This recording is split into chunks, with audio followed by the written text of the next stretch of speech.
Good morning, everyone. Buenos dias a todos. Welcome to the 35th teleconference of the WMO Coordination Group on Satellite Data Requirements for Regional Associations 3 and 4. Thank you for joining the call. I'm Diego Souza from NPA, Brazil, focal point on Satellite Data Requirements for Regional Association 3. And let's also welcome our colleague Marcel Garbanzo, focal point on SDR for Regional Association 4. Welcome, Marcel. Buenos dias. Buenos dias, Diego. Good morning, everyone. Thanks for being here for this meeting. I'm pretty sure we're going to see some interesting topics today, and we appreciate the time you take for the satellite data requirements. Thanks. Thank you, Marcel.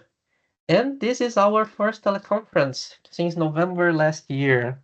So there's a lot to update the group on, including the upcoming GoZU launch next week, as we are going to see in the updates from NOAA. And if you missed the previous teleconferences, you may find all the content from the past 34 calls and meetings at the SDR Group's webpage, including all the recordings, minutes, and presentations. And as we can see, we discussed the early warnings for all during the last two teleconferences, and we will also see some actions related to early warnings for all today. And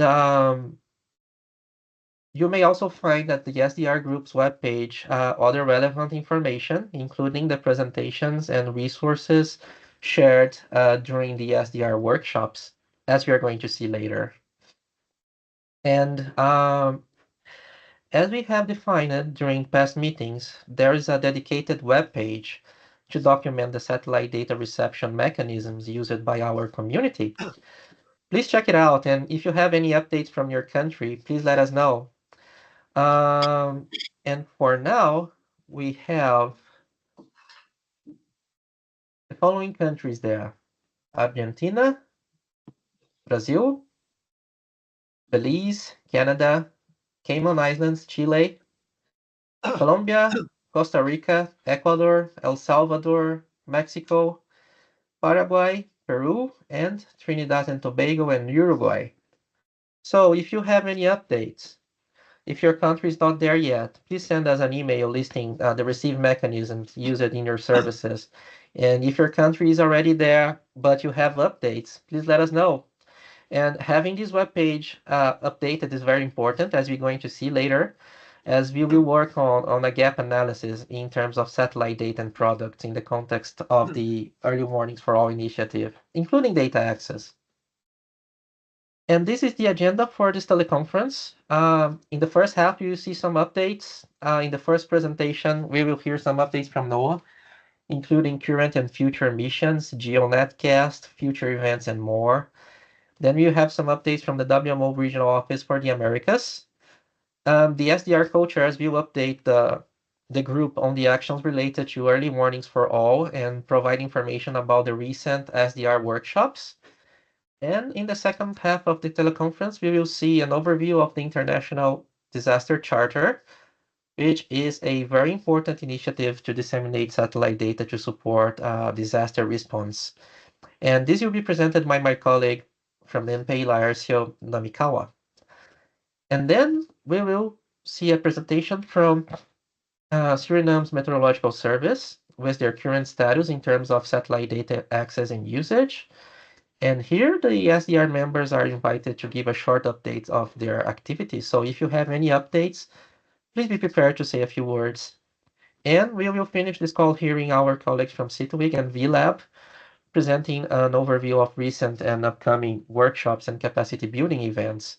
So that's the plan for today. And now let's quickly introduce the participants of this teleconference. I'm seeing 28 participants. Matt Arquette from Canada. Hi, Matt. Can you hear us? Hi, Diego. How are you? Here. Hi, thank you for joining. Thank you. Carol Alley from Trinidad and Tobago. Hi, Carol. Hi, good morning, everyone. Glad to be here. Thank you. Bernie Connell from Sierra. Hi, Bernie. Hello. Yeah. Hey. I was looking to see if my mic was unmuted, and good to see everybody. Thank you.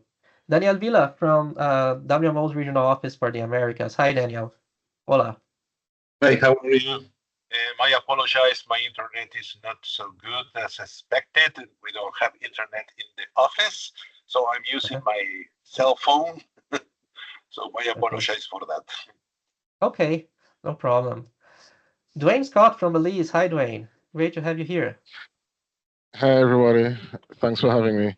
Good to see everybody. Thank you. Edison Cruz from Ecuador. Hola, Edison. Hi. Hola Diego, hola Marcial, hola para todos, un saludo grande desde Ecuador. Un gusto verlos. Muchas gracias, Edison. Gabi Gomez from La Note, Mexico. Hello, Gabi. Can you hear us? Hello. Yes, I'm here. Nice to hear everybody. Thank you. Ian Nabrook from NOAA. Hi, Ian. Can you hear us? Are you there?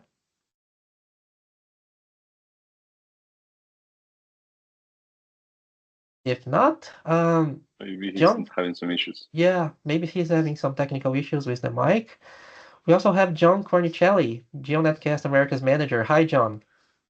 Hey, how's everybody doing? We'll talk to you guys later. Thank you. Jorge Chira. Hola, Jorge. From Senami, Peru. Hola Diego, un saludo para todos. Nice to meet you, everybody. We also have Catherine Chance from NOAA. Hi, Catherine. Good morning, everyone. Nice to be here with you. Thank you. Cassie and Caesar from CIMH. Hi, Kathy. Good morning. Hola, everyone. It's nice to be here. Thank you very much, Diego. Thank you. Kenneth Kerr from CMO. Hello, Kenneth. Can you hear us? Hi. Good night, good day, good afternoon, wherever you are. Thank you. Thank you for joining. Yeah. Lorenzo Casmani from Suriname. Hi, Lorenzo.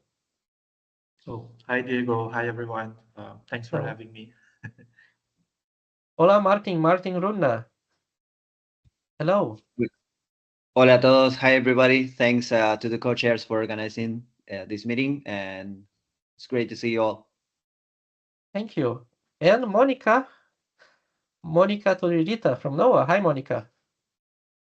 Hi, good morning, everyone. Happy to join you this morning, afternoon. Thank you, Monica. Sherry Morris. Hi, Sherry. Good morning, good afternoon, good evening. I'm looking forward to this meeting. Natalia Donahoe from WMO. Hello, Natalia. Hola, buen dia. Good to see you, friends. So, how you doing? Oriana Vilar from NOAA. Hello, Oriana. Hello, everybody. Hola a todos. Good to be here. Thanks. Gracias. Sergio Ruiz from Colombia. Hola, Sergio. Hola, buen día para todos. Good morning. Steve Goodman. Hi, Steve. Hey, good morning. Morning. Stefan from NOAA. Can you hear us, Stefan? Yes, I can hear you. Hello, everyone. Happy to be here. Thank you. And Venantius. Hi, Venantius. Can you hear us? No. Yes, I could hear you. Good morning from St. Lucia. Good morning. William Abarca from El Salvador. Hi, William. Hola. Diego, hi everyone. ¿Todo bien? Nice to meet all of you. Todo bien, mucha lluvia, pero todo bien. Excellent. And Zoya Andreva from WMO. Hi, Zoya. Hi, everyone. Nice to see you all. Have a good meeting. Thank you. Thank you, Zoya. Thank you, everyone. I think we have introduced everyone on the call, I think. We really appreciate your participation. Now let's see our first presentation, the updates from NOAA. And your questions are welcome and very important. And if you're from Spanish-speaking countries, you would like to comment, but doesn't feel comfortable to do it in English, you may comment in Spanish and we will do our best to translate. Ahora vamos a la presentación de NOAA. Y vuestras preguntas y comentarios son muy bienvenidos y muy importantes. Pueden hacer las preguntas y comentarios en español y haremos lo posible para traducir las preguntas y respuestas. You may use the chat window to make your questions. Pueden usar la ventana de chat para hacer vuestras preguntas. And now let's invite our colleague Oriana Vilar, Senior International Relations Specialist from NOAA. Hi, Oriana. Welcome, and thank you for your availability for this presentation. This is very important for the community. Bienvenida, and you may share your screen. Hello, everybody. Thanks so much for having me. Muchísimas gracias. Hola a todos. I won't be the only NOAA participant in this presentation, but I'll be handing it off to a few colleagues. I am sharing it. Can you see it? Yes. Okay. Yes, all right. perfectly. Then let's get started. Okay, I just wanted to go through the outline. We'll be talking a little bit, as Diego pointed out, the GOES-U launch, which is scheduled to launch on the 25th of this month, and then going into the GOES-U East transition. We'll also talk about the GeoXO progress, in particular, data distribution updates, the NESDIS cloud delivery, talk a little bit about GNCA, GeoNetcast Americas, and some upcoming events. So with that, I'm actually going to pass it over to Monica, who's going to provide us an update on the GOES-U launch. Monica? Hi, good morning, everyone. I'm happy to join you this morning and to bring you up to speed to all the nice things that we're doing over here with GOES-U and GeoXO. So we had a very busy fall last year. In October, we completed all the environmental testing for our GOES-U satellite, followed by the pre-ship review in November. We had an equally busy January where we shipped the spacecraft to the launch site in Florida, and we also completed the operational readiness review. As you heard before, we have the plans to put GOES-U into operation as GOES East, assuming a successful launch. The spacecraft is already fully loaded and encapsulated at the SpaceX hangar. The rocket is in the process of being built as we speak, and we eagerly awaiting this June 25th date. The GOES East decision is mostly driven by the fact that we want to put into the operation this compact coronagraph that will observe the coronal mass ejections. We're hoping to make available the first public image from the ABI instrument around August. And in the next slide, I will go over the transition plan for the GOES East satellite. As you can see on the left column, GOES 16 right now is operating happily at the 75.2 and will do so until about March 17, 2025, when it will start nudging towards the 75.5 west location. Meanwhile, on the right column, the GOES 19 satellite, once we launch, the GOES-U will become GOES 19, will start their PLT and will release the first public image, turn the GRB on. We're going to conduct all the handover readiness review, the pre-drift checkout, and then around the same time, March 17, GOES-U will start drifting towards the 75.2 position at about 1 degree per day. The satellites will be in the co-location configuration for a couple of days around April 1st. And then we're going to turn off the instruments on GOES 16, turn on the instruments on GOES 19. And we hope this will be just a minimal outage to the users, maybe about 10 minutes. And we also hope it'll be very transparent to them. Possibly just configuring for a new satellite ID. HRIT is going to transition with the GRB and the DCS at the same time, and we also expect the OSPO GRB, HRIT, MWIN, and DCS program managers to communicate these plans directly with their user often in the months leading to this transition. Like I said, we hope it is seamless to the users. Next, I will go over the GeoXO progress. GeoXO, as a reminder, GeoXO stands for Geostationary Extended Observations. This is the satellite series that will follow GOES-R.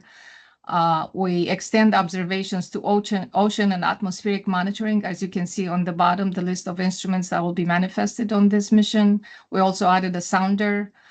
We continue the environmental communication services. This series of 6 satellites will operate in a constellation of 3. In the east and west location, we're going to have an imager, lightning mapper, and ocean color, while in the central location, we plan to manifest the sounder, the atmospheric composition, and possibly a partner payload. The status of the program is we completed the phase A efforts, which were very informative to refine our requirement and also prepare the industry for the proposal phase. The phase B-E implementation started. L3Harris was selected in March of 2023 to be our developer for the imager. BAE was selected to build our sounder instrument in September of 2023. And we also, hot off the press, just in May, we announced that BAE also will develop the atmospheric composition. And recently, it was announced that they will also develop the ocean color instrument. So we have 2 more procurements in progress, the spacecraft, which we hope to announce imminently, and the lightning mapper, which we hope to possibly announce in August. Next, I will go over the GOES RA-ABI versus the imager instrument. There will be an enhancement. The GXI architecture is based on the ABI heritage. However, the imager will be an 18-channel visible through infrared radiometer spanning from 0.47 to 13.3 micrometers. It'll be similar to ABI, but will incorporate 2 more bands, the 0.91 and 515 water level bands, which will help a lot with low level water vapor and possibly mid-level turbulence. As you can see on the right, we have enhanced resolutions for some of the channels. Actually, 7 of the ABI channels will have half the resolution on GXI that they have on ABI. And on the right, you can see what this final resolution can give you in the imagery. We plan to operate it similarly to ABI with full disk imagery every 10 minutes, super-regional CONUS every 5 minutes, and mesoscale every 30 seconds, and obviously observations to meet the image navigation registration requirements. In terms of sounder, on the next chart, the specifications are similar to the, in terms of spectral resolution, similar to the CRIS instrument, 0.625 reciprocal centimeters. This instrument will have about 2,618 total channels spanning the mid-wave and long wave. They will collect the data from those bands simultaneously. The big difference here, this will be a dispersive grading technology instrument. It's not an interferometer like most of the sounders that exist today. The slit is oriented north-south and projected into the field of regard. One slit image samples 3.48 degrees of the north-south field of view. The scan mirrors slews from west to east, and we hope to complete the full disk scan in about 5 swats, which will lead to a refresh time of less than 30 minutes. And that will include the star looks, the calibration and housekeeping also necessary for the INR, and other scan patterns are possible within the hourly full disk. We can interspace super-regionals and mesoscan. And like I mentioned before, this instrument will be built by British Aerospace Engineering, formerly Ball Aerospace. They were recently acquired. In terms of our next instrument, the lightning mapper, which is currently in competition right now, we will continue to provide lightning detections observations in GEOs to help with the spatial extent of the total lightning flashes, both intra-cloud and cloud-to-ground. This temporal resolution from GEO allows to track each lightning flash within a specific storm cell, and this will help with warnings of potential tornadic activity. Similar to the GLM instrument on GOES-R, the optical telescope will be tailored for the observation at 77.4 nanometers with a high frame rate and detector read rate. As you can see the specifications below, we hope that some of the designs that we've seen will exceed those. So instrument developer is not selected yet, but we're confident that some of them might exceed some of these requirements. And our atmospheric composition instrument is a hyperspectral imaging spectrometer with the objective of providing trace gas measurements from the Earth's atmosphere, is intended to help with the operational data for air quality and pollution. The coverage area extends to Conos, southern Canada, northern Mexico, and the Caribbean, where the major industrialized area are. And this will help with hourly inputs for the national air quality, hazard, and fire forecasting capabilities and warning. It has a spatial resolution of 8 by 3 square kilometers at nadir that will help to resolve all the pollution sources, pointing to cities, highways, corridors, oil and gas fields, fire and power plants. This hourly refresh rates will capture the diurnal variations in emissions and photochemistry. You can detect episodic events like fires and volcanoes.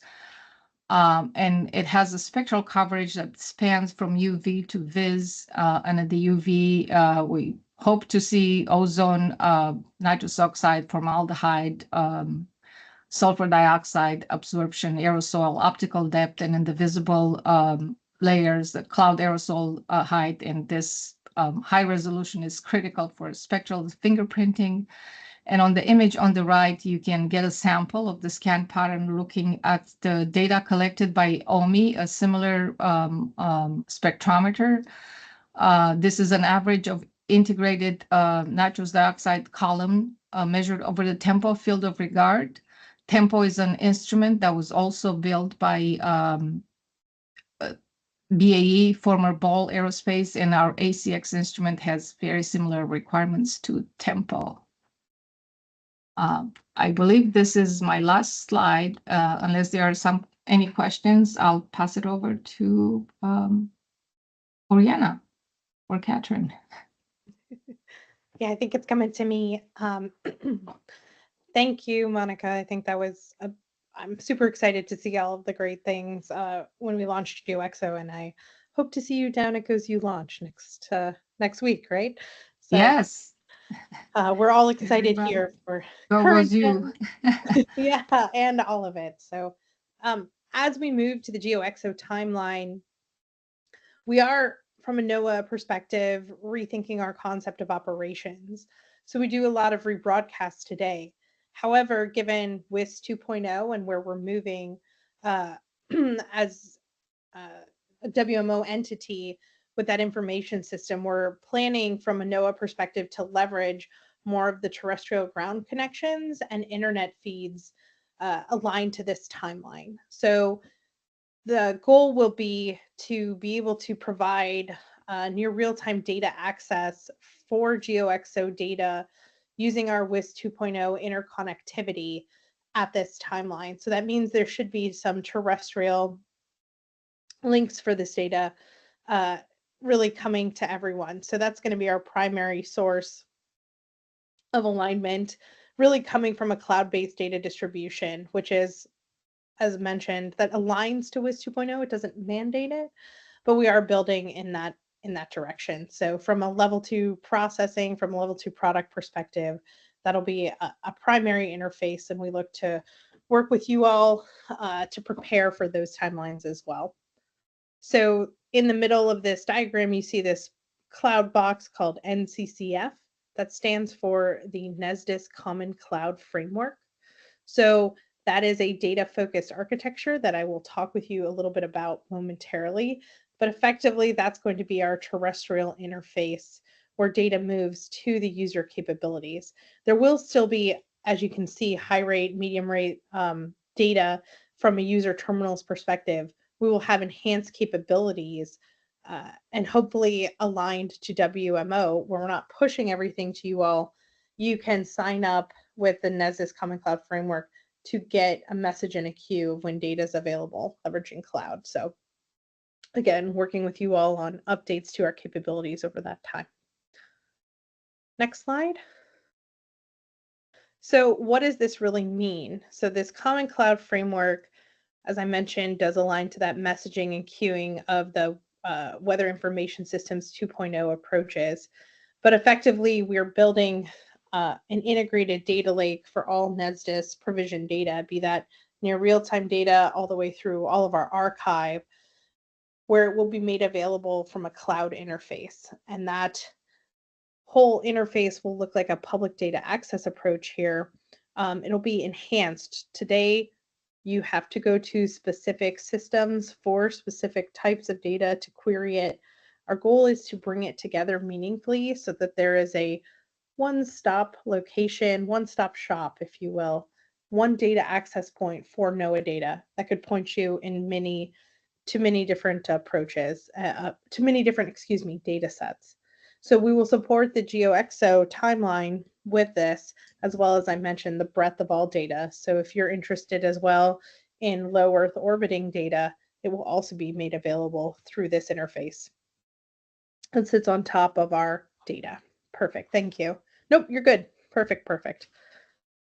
So the NESDIS Common Cloud Framework at its fundamental level is driven by data. So we have NOAA data sources coming in. We leverage partner data sources, for example, Meteosat 3rd generation from our European partners. And we then create some derived tropical cyclone products over the Eastern and Central Atlantic. Those sorts of products will be made available, again, through this common interface. We're calling it a storefront. It's really a public data access platform. So GeoXO, as well as our derived products, will be made available through this portal. So you'll have more approaches to get access to all possible NOAA data that could serve your region through this point. And that's really the key. We're enhancing and bringing together all of that data in a meaningful way to make it easier for use really across the Americas and publicly as well. So on the next slide, and then I saw there are questions, and I'll take questions right at the, so that was my last slide. So I can take questions now, or should we wait till the end, Oriana? Yeah, I say let's wait till the end. Let's go through the slide deck and then tackle the questions. So handing over to Daniel. Hey there, Daniel Gillies, GOES-R and GeoXO Program Systems Engineering, and I'm going to talk to you about the user-facing communication. So as Catherine mentioned, the primary distribution point for the GeoXO era is the cloud. However, we are maintaining our broadcast services, but they are evolving on pretty much every service with the exception of DCS. So how are they evolving? This table provides a comparison between GOES-R and GeoXO and then describes each of the user-facing comms changes, upgrades, or modifications. The first thing I'll mention here is that you don't see SARSAT on the list. That is because SARSAT is not part of the GeoXO service, even though that is a service provided via GOES-R. Obviously, it's not providing meteorological data. However, I just want to mention that that is transitioning to MEOSAR, and its needs will be covered by other spacecraft. So really speaking to the services that support our meteorological community, first, the data collection system, DCS, that's composed of three components. The DCPR, so that's the transmission of signals from the in-situ platforms up to the spacecraft and back down to users. There's then the DRGS, which is the direct readout. So that's the broadcast of those received signals down to the ground. And then there's commanding, which has been a service that's actually existed on GOES-R, but it's been latent. The capability has been there on the spacecraft, but we've not been able to fully exploit the capability on the ground, and we're actually working on that right now. So in terms of changes for DCS, first for the DCS platform signal received, DCPR, there are no changes from the perspective of users. We will continue to operate on the same frequencies that DCS from a transmit from the platform side works on today. There actually will be more channels available, but that has more to do about the channel protocols than it has to do with the satellite itself. On the direct broadcast side, there is a slight change. So even though the signals will still be going up in that 401, 402 band, when they come down, they're actually going to be shifting a bit. Today on GOES-R, our downlink for the DRGS is in L-band at 1679.9 center frequency for the US domestic band and 1680.2 for the international band. We are shifting those frequencies on the GeoXO era up. So that's going from 1679 to 1691.9 and then 1680.2 to 1692.2. And the reason for this is there is sharing that is occurring below these frequencies, and by moving up, we believe we're in a better place from a protected spectrum standpoint, protecting for out-of-band emissions. We do know there's also sharing on the other side, but we believe this is a more favorable place to be in. And the changes are actually quite minor with respect to the receive systems on the ground. And that's something we've already been coordinating and communicating to the DCS community. For DCPC, again, this is a service that, from a service perspective, it's not available on GOES-R today, although the capability exists on the spacecraft. What we are doing right now to enable GeoXO as well as GOES-R is we are developing receivers for DCS commanding so that DCS units in the field will actually be able to receive commands that have been issued by users through the user interface, transmitted up to our spacecraft, and then sent down to the user platforms. This will provide the capability to service platforms remotely, saving cost for travel, as well as just to be able to change configurations on the fly when they are needed. So lastly, in terms of the actual data services, you heard a brief mention of these a few slides ago. So on GOES-R, we have the ATRIT M1 service. That is transitioning to the medium low rate service in name. And then the GRB, GOES-R rebroadcast, is transitioning to the high rate service. So what does this actually mean in terms of changes, upgrades, and modifications? Well, first, these services, while they are provided via the GOES-R spacecraft today, in the GeoXO era, they will actually be provided by commercial communication satellites. So while the cloud will be the primary egress point for all of our data on GeoXO, there will then be a handoff to a commercial communication services provider who will provide broadcast services similar to these services, but actually at higher rates, with both services moving up in bandwidth, with the medium low rate going from 400 kilobits per second to 1 megabit per second, and then the higher rate service moving up from 31 megabits per second to 50 megabits per second. And this is to account for the increased data flow on the service. One of the things that this really means is that from a change perspective, it is highly unlikely that we will be able to provide the service in L-band. So we have been starting communication early, been trying to get this message out to as many communities as possible, to say that the L-band receivers that we utilize today are likely not going to be the receivers that can be utilized in the future. And I have some examples of these that I'll show you as we're likely to transition to KU or C, depending on commercial availability. Footprint will be another consideration. Today, the ATRIT M1 and GOES-R rebroadcast are quote unquote hemispherical services. So they go down to a 5-degree elevation angle with no gaps in that cone of coverage. When we go to commercial service providers, we're talking about leased beams and patterns that may result in the need to tailor based on what is commercially available. Right now, we're working through collecting as many user inputs as possible to help shape those procurements, which will not occur until later in this decade as we get closer to GeoXO launch. Go to the next slide. So I just wanted to provide a quick example of what this means in terms of transition.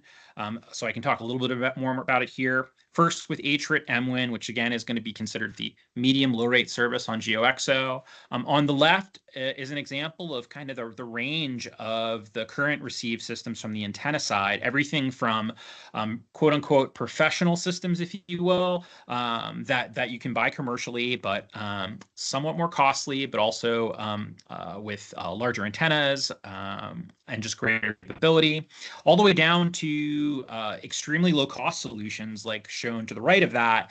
That's a $200 receiver that's capable of receiving ATRIT M1. Where could this transition? So I have examples here, and don't consider any single one of these to be exactly the way it's going to be. They are literally just examples. It is likely that the HRIT M1 service will transition to something that looks like UMetcast in some shape or form, and that's to say the same with the GRB. Again, using either KU or C.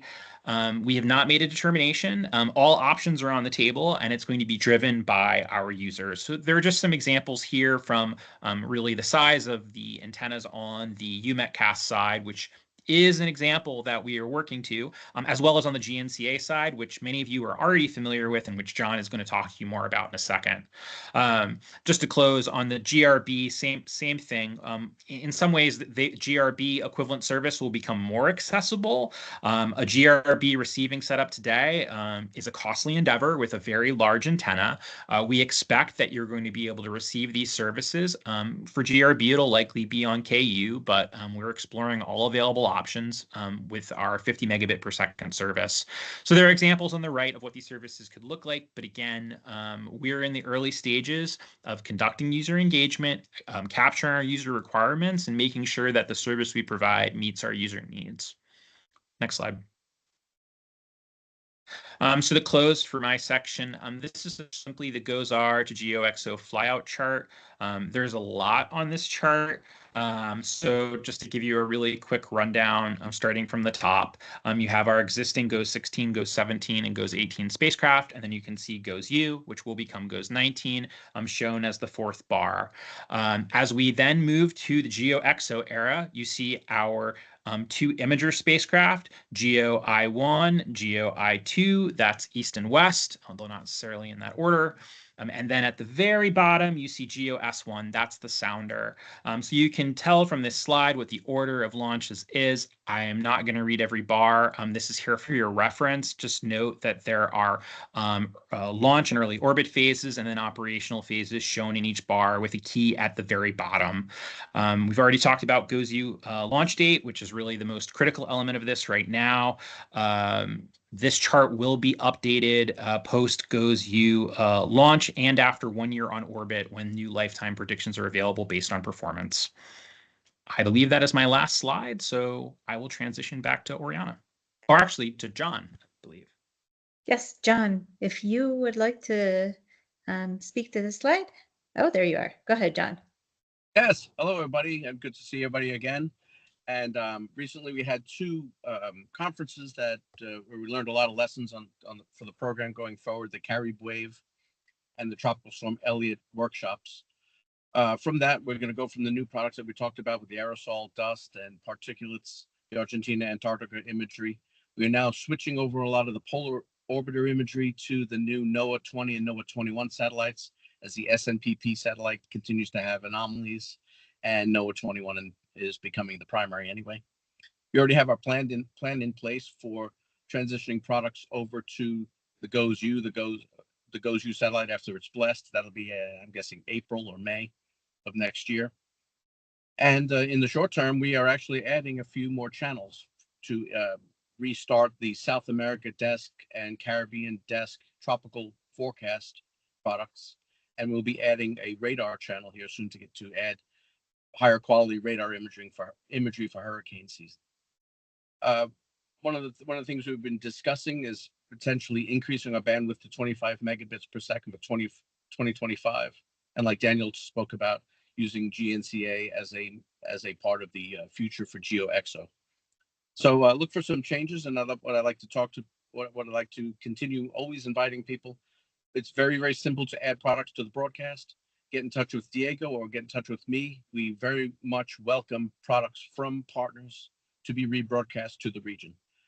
We have found interesting ways to maximize the bandwidth that we have and allow more products in there. Diego, did you have anything to add? No, John, you have covered everything. Just would like to say thank you for your support, and all the requests from the community have been accepted by NOAA. Thank you very much for these latest changes, and great to know that an increase to 25 megabits per second it's being considered. Yes. Thank you. And last, I'd like to close with is the NOAA CIMH agreement is complete. Elliot and Oriana finished the transportation of the receivers down to Barbados. And so get in touch with Elliot or Oriana if you want one of the receivers to be distributed to one of the Caribbean nations. Oriana, did you have anything else on that? Just really quickly to add that a big thank you to Kathy Ann, who's also on the call for that. She's going to be collaborating with us, and essentially, as John was noting, these are 24 receivers that will go to the region, and then with the help of CIMH, we will distribute them. So put the word out there, and a big thank you to Kathy Ann. Thanks, John. Thanks, Kathy Ann.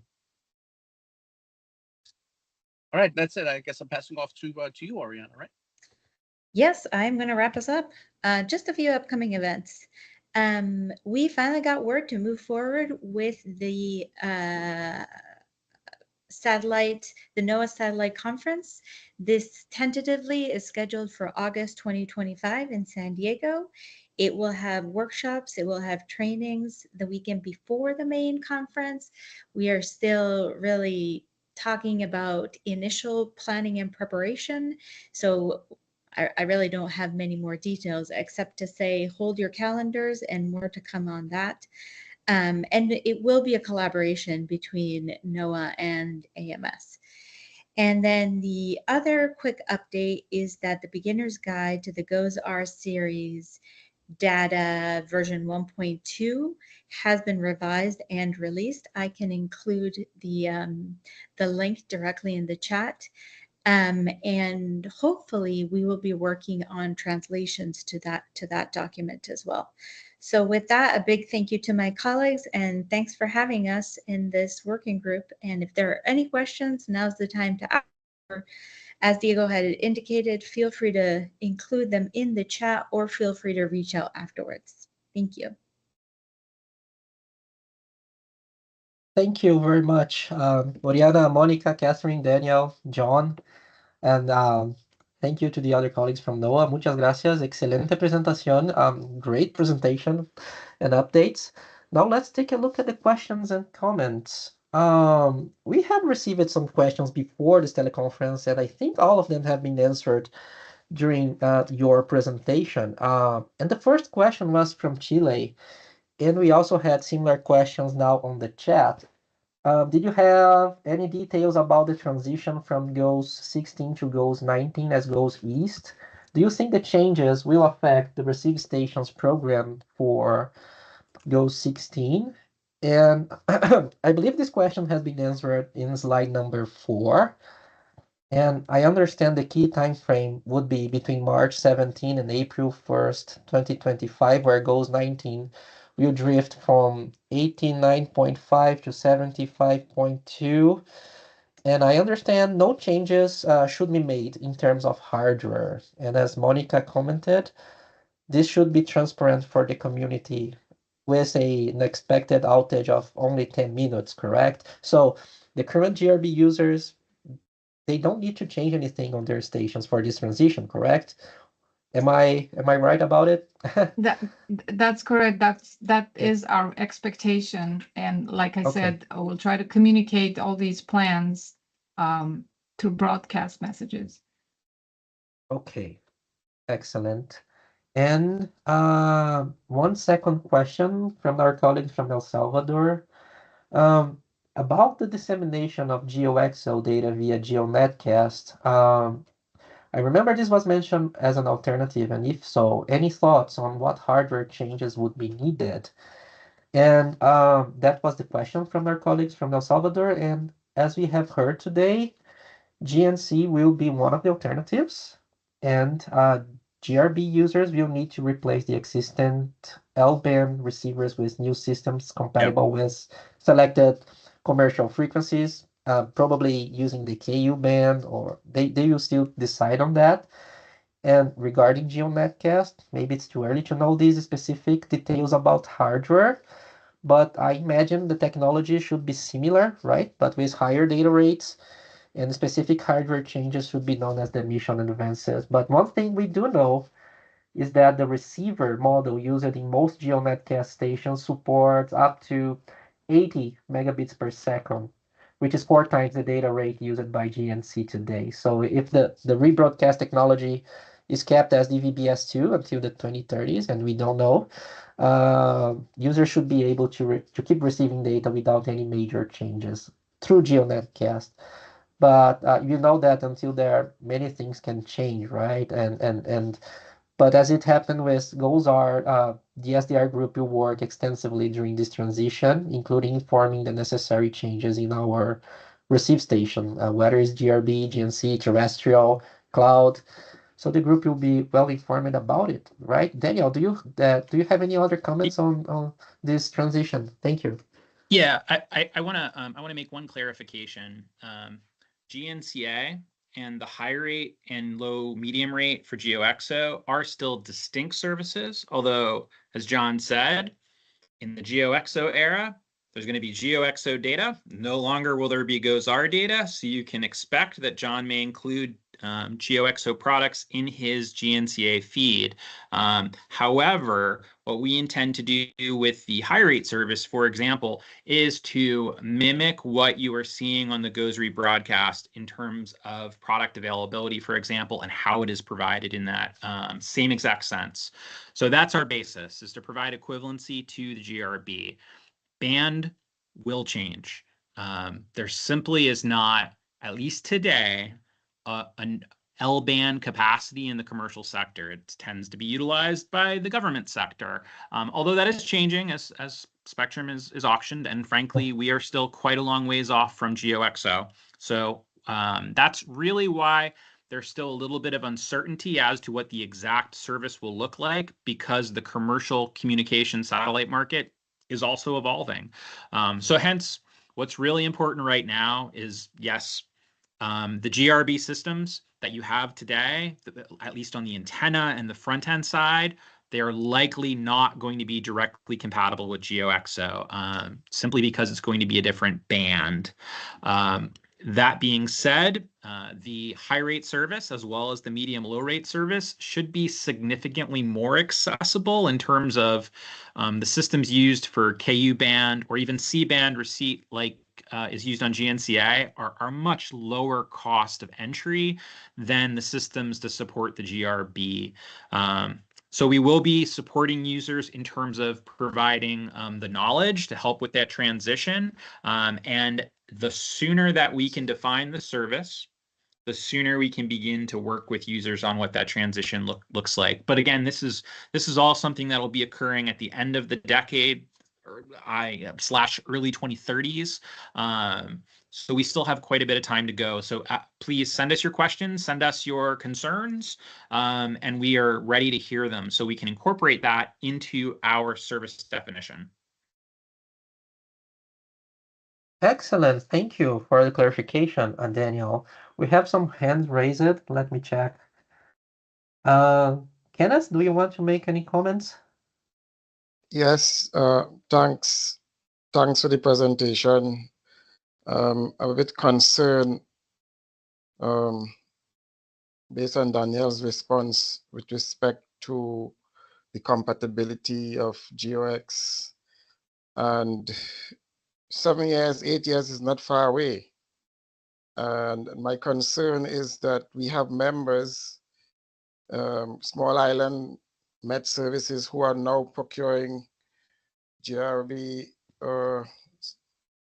receivers, spending a lot of money. And this is an issue I raised in Madison, and was hoping that the concerns by small island states who have always find it difficult and who is always behind, whilst trying to catch up, get left further behind. My concern is with respect to, we've been asked to send questions, and whether those questions are really going into the pool and being looked at in a way that will assist members staying up to date and being part of the process. I'm very much concerned. I know that the small islands are benefiting significantly, but whenever we try to raise above the water, we are always seem to be falling further behind. But I raise this concern just to place that on the platform again, that whereas the members are not contributing in any significant financial path, the National Met Services and part of the region who are hoping that their concerns can be felt at the decision-making tables. Thank you. I just want to jump in really quickly and thank Kenneth for that. I think continuing to voice these concerns are important, and we'll take note of them and continue to move them and discuss them within NOAA. Thanks. Thank you, Kenneth. Thank you, Oriana. And I imagine, right, Daniel, if GeoNetcast keeps using the C-band, or if the commercial rebroadcast used by GeoXO uses the C-band, GRB users would be able to use the same antennas, right, in the future. But I'm not that sure. So let's No, you're Diego, you're right. You know, the issue with C-band is available bandwidth. I think with GNCA, for example, with John's potential plans to upgrade to 25 megabits per second, that would get us half of the way there for GeoXO, and that's really just imagery and nothing more. But you're right. There is the ability to try and be cross-compatible. I will say, my team, the OSPO team, like Ian, who's on right now, who supports HRIT MWIN, Toby Hutchins, who supports GRB within OSPO, and then John, who supports GNCA. We are working together with this in mind to try and develop solutions that are aware of each other, so that if there's the possibility to be cross-compatible or at least to utilize existing hardware, you could benefit from that. It's much harder, of course, when we're talking about services that are transitioning like GRB to it could be C, but it could also be KU, and that's a very different receive system. Again, the KU system are significantly less cost than other systems today, but that cross compatibility just isn't necessarily there. If there are ways for us to enable users to make the transition more seamlessly, we will absolutely pursue them and work with the user community on finding ways to get that information out. So again, I'm listening. I have some limitations, of course, in what I'm able to do, but I'm definitely listening to those sorts of concerns and opportunities. All right. Thank you very much, Daniel, for the clarification. Marcial, do we have any other questions? ¿Tenemos alguna otra pregunta en el chat? Yeah, there were a couple of questions away from the satellite receiver, but more in the internet receiving end. So they're asking, how is it going to be integrated with WIS 2.0 that was mentioned? And the other thing that I would actually get together with that one is, do you have an estimate of the bandwidth that's going to be required for the internet connections to receive GeoXO data over the internet? Thanks. So for the first one with WIS 2.0, NOAA works with the National Weather Service to align. So right now we're in piloting.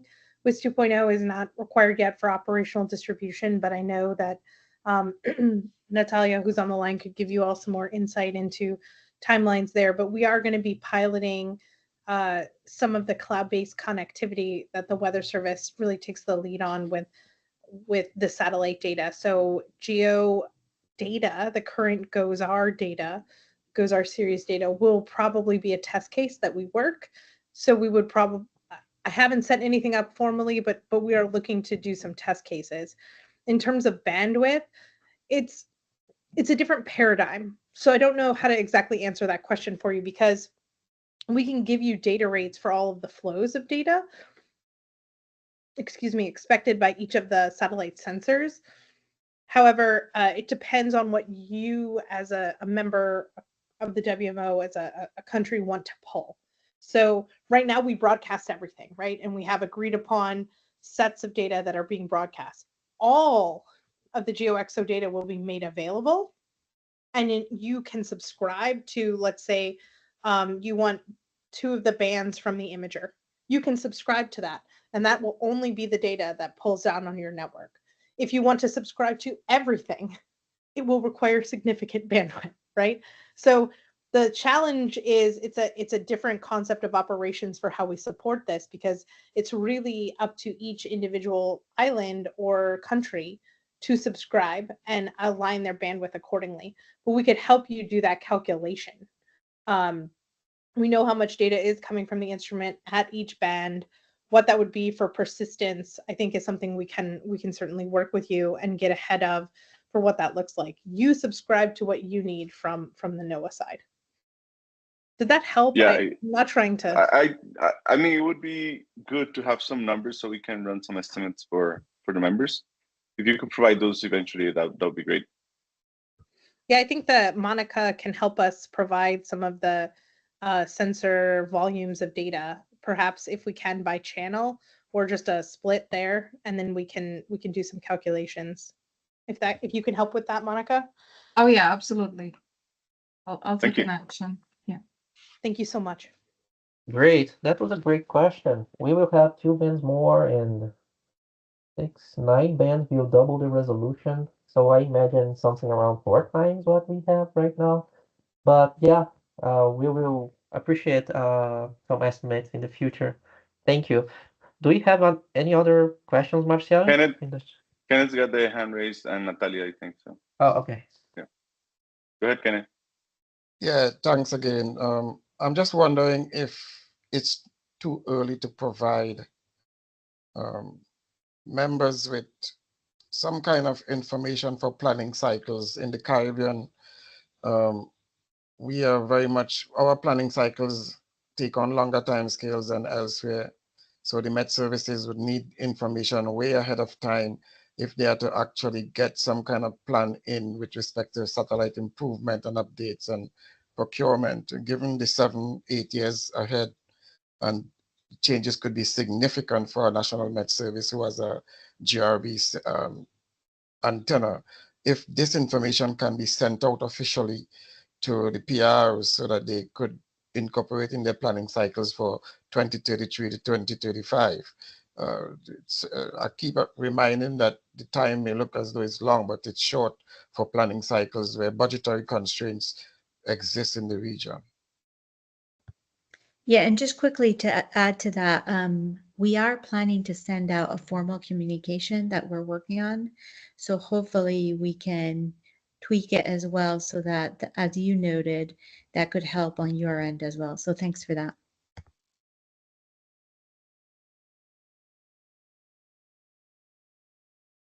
Go ahead, Natalia. I just sent you a couple links. This is 2 papers from one from WMO and another one from EUMETSAT that was presenting during CGMS coordination group on meteorological satellites early this spring, and some of the stuff has the timeline for this transition. But now I'm thinking, and Diego and Marcial, that's for you guys. For maybe next time we have this call, I'll have my team from this department to provide some updates specifically for this group. But I'm just sharing some information because somebody mentioned the timelines and things like that. So if you want, I can arrange it for next call. But for now, you can just read what was provided this spring for the both EUMETSAT pilot and what WMO is doing in general. So thanks. Thank you, Natalia. Go ahead, Rodney. Thank you. Good morning, all. Thank you very much for the invitation. I just would like to inform to all of you that the Regional Association 4 session will be held in February next year in El Salvador. So it has been officially confirmed, and we are starting our preparations to organize the session. And just to let you know that there are many aspects related with satellite in the region, including the good performance of the ET SDR to be considered in the discussions of the Real Association Force. So just for your knowledge and your reference, we are organizing also a regional conference previous to this session. So just to take in account for further or potential activities, especially the activities when we need the discussion of the members, our members, the permanent representatives about the upcoming challenges with the change of technology and infrastructure for satellite and others that could be strategic for the region. Just for your knowledge and consideration. Thank you.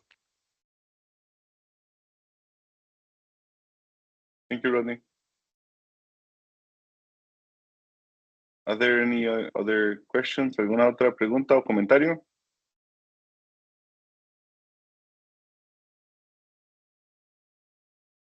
No. I think there is a question from Peru regarding the possibility of having GO16 to scan the globe every 5 minutes.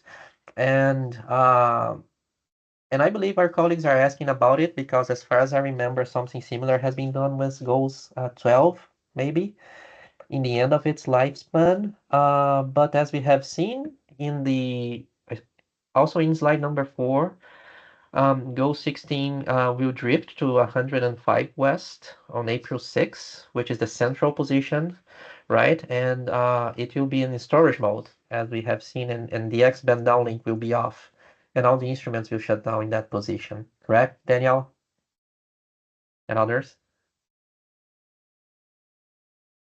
Yeah, that is correct. That's our on-orbit spare. NOAA has a policy to have 2 operational satellite and 1 orbit spare, and the instruments will be turned off during storage. Okay. They might come out of storage for testing every now and then, possibly annually, but not more than a 2-3 weeks period. Okay. Okay, thank you, Monica. I don't see any other questions, right? Again, thank you very much for our colleagues from NOAA. Yes, Diego. Oh, Diego. sorry. There's Okay. a question from Argentina. There's a question from Argentina about ABI. Okay, Perhaps let me check here on the chat. Martin there's an incident with the ABI. So perhaps Martin can raise this question to the audience. Go ahead, Yes, Martin. hi. Yes, Martin, hi. ¿puedes leerlo o decirlo? Yes, I'm here. So at the end of May, there was an incident with the ABI, and it was on engineering parking for a few hours. And on OSPO, the OSPO site, the message was that it was suspected to be a thermal issue with the instrument or the satellite. So if you can give us any update on, or if there is any update on that issue, that would be great. Thanks. So I believe that ABI on GO16 is back to normal scanning operational. There was some degradation for a short period of time. There was some temperature limits that were reached, and the initial investigation indicates it might be due to the solar flare and a bit error on the cryocooler electronics. I don't think we have the full root cause yet, but it's not an issue. It's not a thermal issue. That was just the effect that you saw in the data because of that bit error. All right, great to hear that. Thanks. Thank you, Martin, for your question.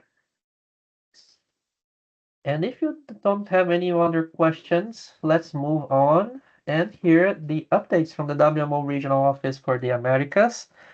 And we invite Daniel Villa, Technical Coordinator of Infrastructure of the WMO RAM, for these updates. Daniel is having some issues with the internet, and he will provide the updates by voice only. Hi, Daniel. Hi, everybody. Well, I have my apologize for the internet connection. It's not bad. It's very bad here. I'm using just only my phone. So I will talk a little bit about what is happening in the region. There's no many news from the last SDR meeting. I believe that the main issues is we finished the executive summary of the GEO satellite for Latin America and the Caribbean. The document is ready, but there's no much more advancement on that. So we're still waiting for some feedback from institutions or someone who would like to finance the next step, because we need to move forward for more technical stuff, for more technical feasibility and also financial feasibility for this project. So we are trying to find out some donors to work with us on that side. but there's no much progress on that. Regarding to early warning for all in the region, we have been working during the beginning of this year with several national consultation workshops in Barbados, in Antigua and Barbuda, and Guatemala. And we are moving next month to Ecuador to work on that. So if, of course, my colleagues from Ecuador, if you have some, feedback on what you need in terms of satellites or satellite equipment for your country, we are happy to hear from you what you need. So we will discuss this on July 1st and July 2nd. I believe it's July 1st and July 2nd next month in Quito. So this is something that it's good that we will work on that. In terms of the past workshops, we get some requirements for Barbados and from Antigua y Barbuda in terms of satellite receivers. For example, in Barbados, we are asking for a low orbiter receiver. We are also been working with CLIMSA project for Jamaica for a GeoNetcast station. Marcial was with the PR of Jamaica talking about that. And I believe that it's all I have on my side. Not much more. I believe that from NOAA side, there have some training events coming on. So perhaps they are more aware about what is expected in terms of training for the rest of the year. So this is on my side, Diego. Thank you very much. Thank you, Daniel, for the updates on recent workshops and regional plans. A lot of initiatives happening. Could you please repeat the countries that you mentioned about the LEO stations, and is it for the Caribbean, right? Yes, we are asking for a LEO station for Barbados. Okay. I hope we can success on that because the position of Barbados in the Eastern Caribbean is key, not only for early warning in terms of it's in terms of many other applications. Okay. For example, wildfires, volcanic ash, volcanic eruptions, and also, for example, in terms of data simulation. We don't have so many data in that region, so this will be very useful for global weather forecasting, because all the global models can take advantage of that data and ingest in their models, so we can improve the models in the region. So this is, from my point of view, this is quite exciting. I'm also would like to get something similar in Ecuador, because we don't have so many LEO stations.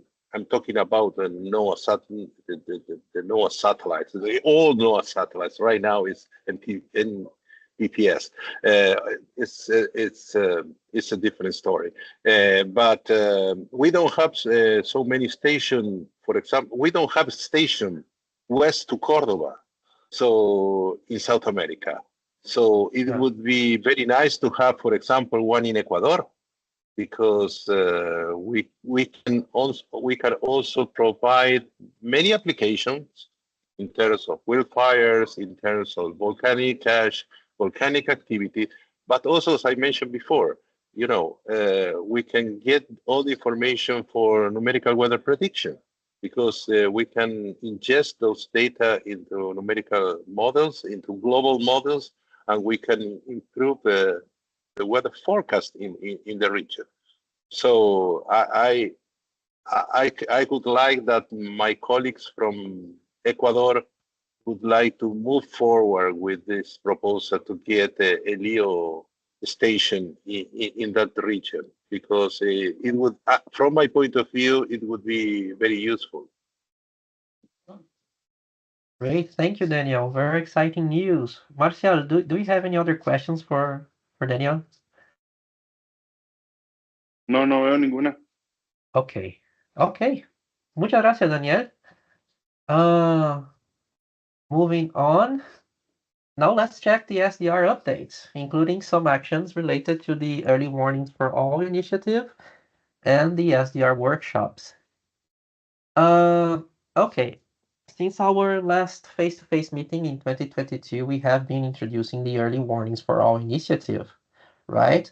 What it is, why it is important, how it could benefit the community, and how the SDR group may collaborate, right? Now it's time to work on some concrete actions, as we are going to see now. And one of the actions we will be working on in the coming months is this one, a gap analysis in satellite data and products in the context of early warnings, right? Una de las acciones en la que trabajaremos en los próximos meses es esta, un análisis de las lagunas en los datos y productos de satélite en el contexto de la iniciativa Early Warnings for All. But what does that mean exactly, right? And it means that as a group, we need to identify the following things. First, what are the priority hazards in our region, right? Two, which satellite products could be used to monitor these priority hazards? Three, which satellite products the community is actually using to monitor these priority hazards? Four, with this information, work on a gap analysis in terms of data access and training. And based on this gap analysis, develop a regional implementation plan to address the gaps identified and include them in the regional operating plans. So in summary, which hazards, which products could be used, which products are used, a gap analysis, and a regional implementation plan. Okay? So that's an overview of what we will be working on over the next months, but let's provide some context and background information on how these actions have been defined. It all begins with the decisions from the WMO Congress and Executive Council, and here we have some of the resolutions related to early warnings for all, including identifying activities to address urgent needs in building multi-hazard early warning systems, and to incorporate these activities into our work plans. Also, all the relevant activities from different commissions should be consolidated under the Early Warnings for All umbrella.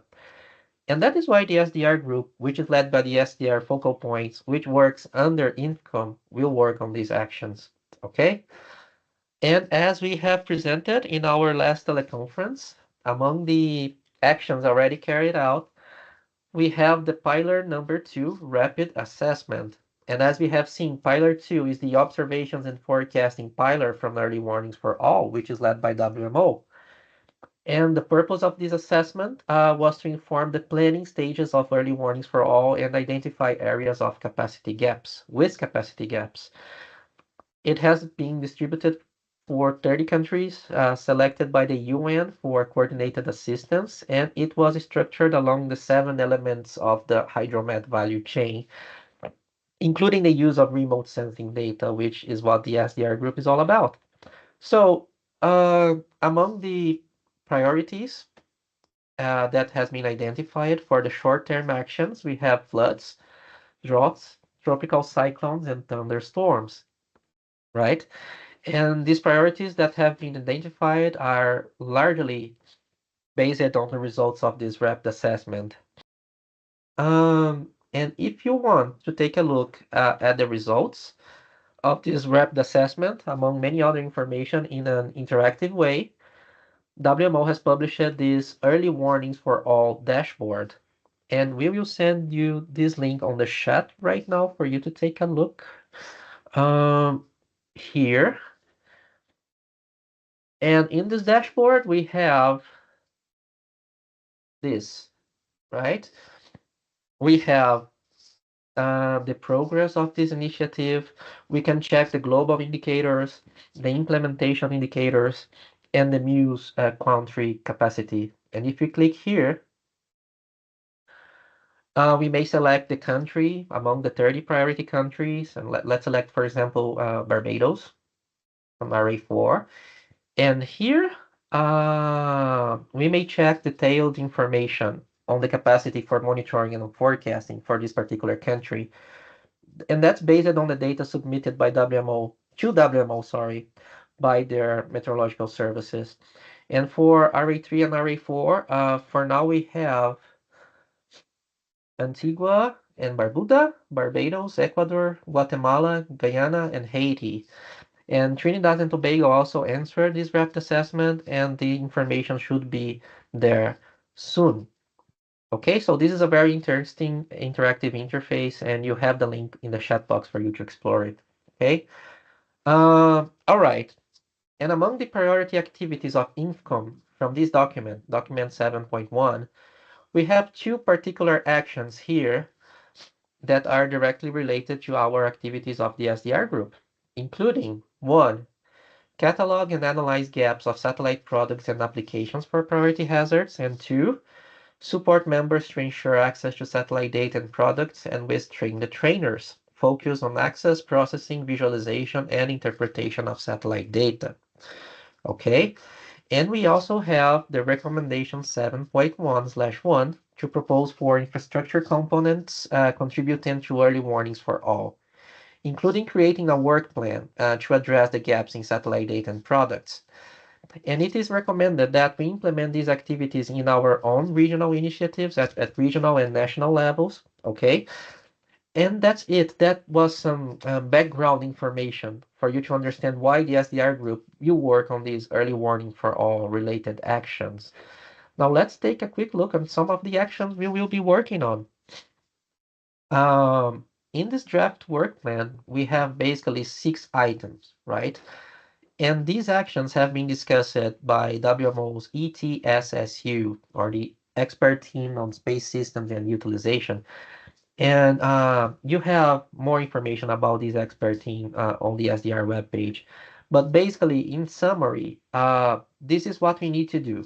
Okay, first, create a survey on the utilization of satellite data for priority hazards. And we already have a draft version of this survey with probably 5 questions. And we will distribute the survey, right? And this is where we need your contribution, as your countries will answer this survey or mapping exercise. Number 3, identify a list of satellite products for each of these priority hazards based on first the results of this survey and on a list of products provided by the satellite data providers, right? The data providers will validate this list of products with the group. And finally, after that, with the results of the survey and this list of products and our experience with the community, we will work on a gap analysis, right? And this will be led by the SDR group with the support from the TSSU. And finally, with this gap analysis, we will develop a regional implementation plan to address these gaps for their inclusion in the regional operating plans, right? But in the end, the ultimate goal of this work plan is to provide a resource informing the satellite component of a funded proposal, okay, to enhance a nation-based hazard warning system. So suppose your institutions have funding available to enhance early warning systems in your countries, but you need to know the satellite component of this proposal, like the most important data sets, to monitor these priority hazards in your country and what is needed to access these data sets with low latencies, etc. This is the kind of information that will be available as a result of these actions, okay? And talking about what we already have, we have a preliminary list of hazards identified specifically for region associations 3 and 4. And for RA-III, apart from the priority list, we have a regional distribution of these hazards, thanks to a survey distributed by the Regional Office for the Americas. And for RA-IV, we also have a list of proposed priority hazards as a result of a study conducted by the RA-IV Services Committee. And both lists would be complemented by the results of the survey that will be distributed by the SDR group, right? So, in a summary, this is the action proposed, okay? That the SDR group should support the implementation work of the INFCOM action plan to address gaps in satellite data and products in support of early warnings for all. And initially, this is what is expected from members, data providers, and regional experts, right? From members, answering the survey that will be distributed soon, asking about the priority hazards in your countries and the satellite products you currently use to monitor them. And this survey should be distributed until September. From NOAA, it is expected that NOAA provides an input to the template spreadsheet from this data call on early warnings for all, preferably until this survey is still being distributed until September. And from the regional experts, with the results from the survey and the data call, to create a list of satellite products and work on the gap analysis. Okay, so after all these steps above, we will develop a regional implementation plan to address these gaps identified in the gap analysis. And that is the plan. Okay, do we have any questions or comments regarding these actions, or do you have any suggestions? ¿Tienen alguna pregunta o comentario o sugerencia sobre estas acciones? I see a hand raised. Oriana. Hi, thank you so Hi. much, Diego, for that presentation. That was great, very informative.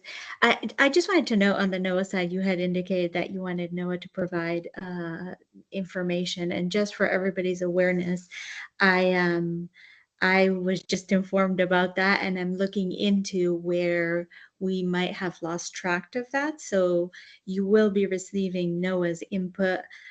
Just give us a couple of weeks to coordinate on that front. So just wanted Excellent. to let NOAA colleagues know that that's coming down the pike, and you as well, just for awareness that we will be providing that. Thank you. Excellent. Thank you very much, Oriana. Just to add, sorry, it's Zoe from WMO Secretariat, because Diego was contacting Secretariat on this part as well.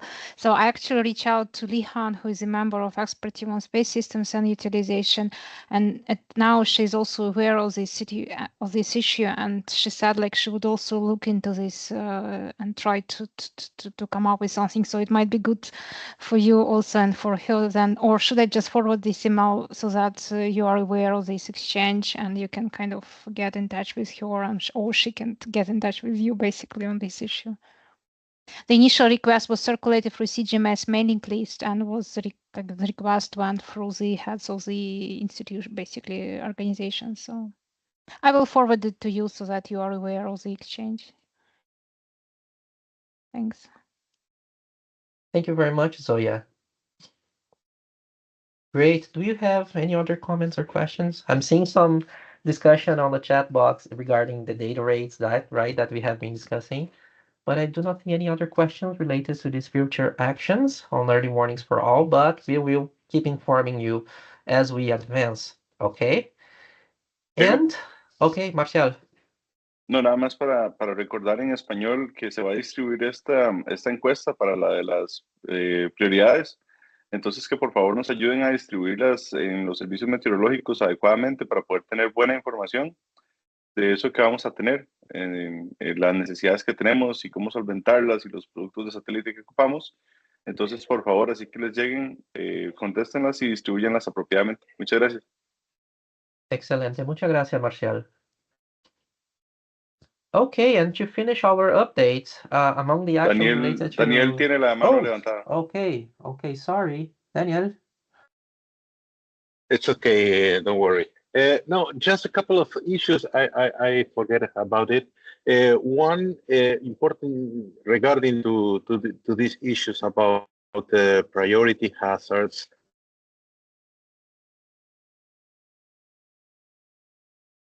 I can't hear Daniel. The last period, it would start conversation with the INPE to become the regional specialized center for nowcasting. This is quite important.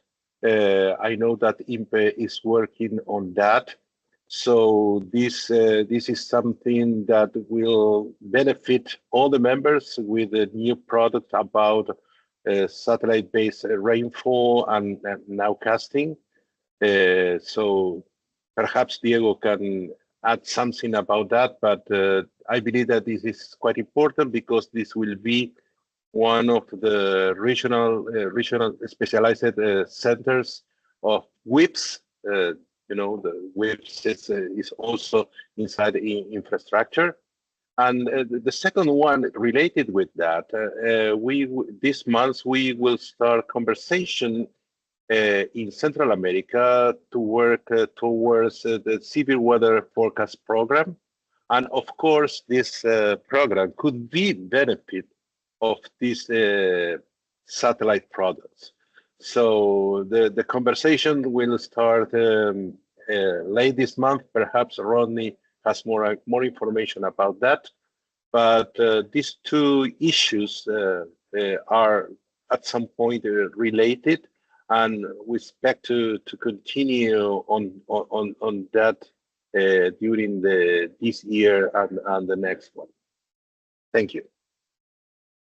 Thank you, Daniel. And regarding INPE becoming a regional specialized center of nowcasting, last April we had a meeting with Mr. Atta Hussein, as far as I remember, to discuss this possibility. Yes. So things are advancing. Slowly, but they are advancing, right? And that would be great. And we will keep the community informed as well.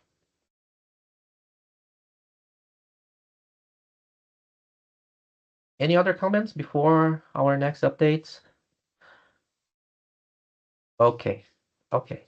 Yes, I have. Rodney. Oh, go ahead, Rodney. Thanks, Diego. Just to complement what Daniel mentioned, there are, I think, some relevant developments in Regional Association 4 that needs to be taken in account for the ETC SDR. One of them is, of course, the expansion of severe weather forecasting program. We will have a meeting in September, and you will be invited to this meeting. We will have a meeting on June, just as a virtual meeting, but we are planning to have a face-to-face meeting maybe in September, just to define what would be the actions to expand a severe weather forecasting program. And as you know, satellite information is a key component on this. And the second thing is also the expansion of, the implementation of early warnings for floods. We had a planning meeting in Guatemala just some weeks ago, and that will be implemented in the coming months in the Caribbean region, and also in some of the target countries for early warning system for all.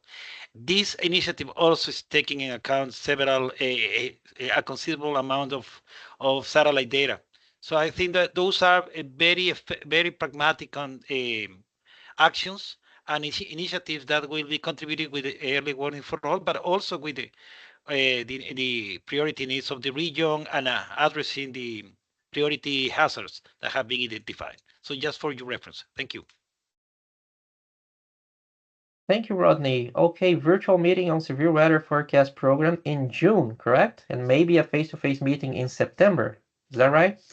Is that correct? I will share the invitation with you because that was just, sorry for the last notice, but it was just the coordination was finalized in last week. So I will share with you immediately for you be participating. Thank you. Excellent. Please share with us and we will distribute in our networks. Thank you, Rodney. And to finish our updates, among the actions related to early warnings for all, we have the organization of the SDR workshops. And the first workshop was held on May 16, covering satellite data access in the cloud. And as you might have been following through the SDR mailing list, this first workshop was initiated as a result from a request from our colleagues from Chile. And here we would like to thank our colleagues from DMC for their request. Thank you very much. And it was a successful workshop, 130 participants, with presentations from SDR members from Guatemala, Peru, Mexico, Costa Rica, and El Salvador. And all the presentations, resources, and links are available for your reference at the SDR webpage. And during the workshop, we have seen an overview of the satellite data dissemination methods using the internet, mainly through the NOAA Open Data Dissemination Program, also known as NOD, like AWS and Google Cloud. We have also seen some case studies and in latency analysis for different data access mechanisms.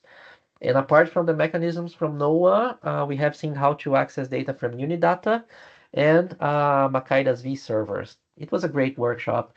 And our next workshop is already scheduled for July 25, 17 UTC. And this one will be very interesting and directly related to what we will be working on the next months, showing examples of satellite data being used to monitor hazards. And in this workshop, our colleagues from SIMS, CONAI from Argentina, LANOT from Mexico, UCR from, IMN from Costa Rica, and UCN from Chile. They will present how they are using satellite information to monitor some of these hazards like floods, fires, severe storms, frosts, snowstorms, volcanic ash, tropical cyclones, and landslides. I will share the registration link on the chat window right now. And we hope to see you there. And we will organize a similar workshops in the future. And if your institution wants to share its work with the community, just let us know. And we will be glad to have your institutions presenting in the next SDR workshops. Okay, unfortunately, we will need to postpone this presentation on the disaster charter to our next telecon, as my colleagues from MPay had a problem with their connection and will not be able to present today. So let's go directly to the next item on the agenda, updates from the community, and we will start with Suriname's Meteorological Service, presented by Lorenzo Casmani. Hi, Lorenzo. Thank you. It's really important to have Suriname represented in the SDR group. Can you hear us? Hi, Diego. Yes, I can hear you very clearly. Excellent. You may share your screen. Thank you.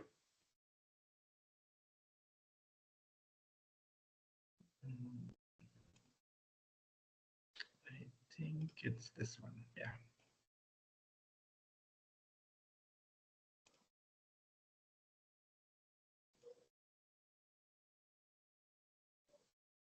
Can you see the screen, Diego? Yes, perfectly.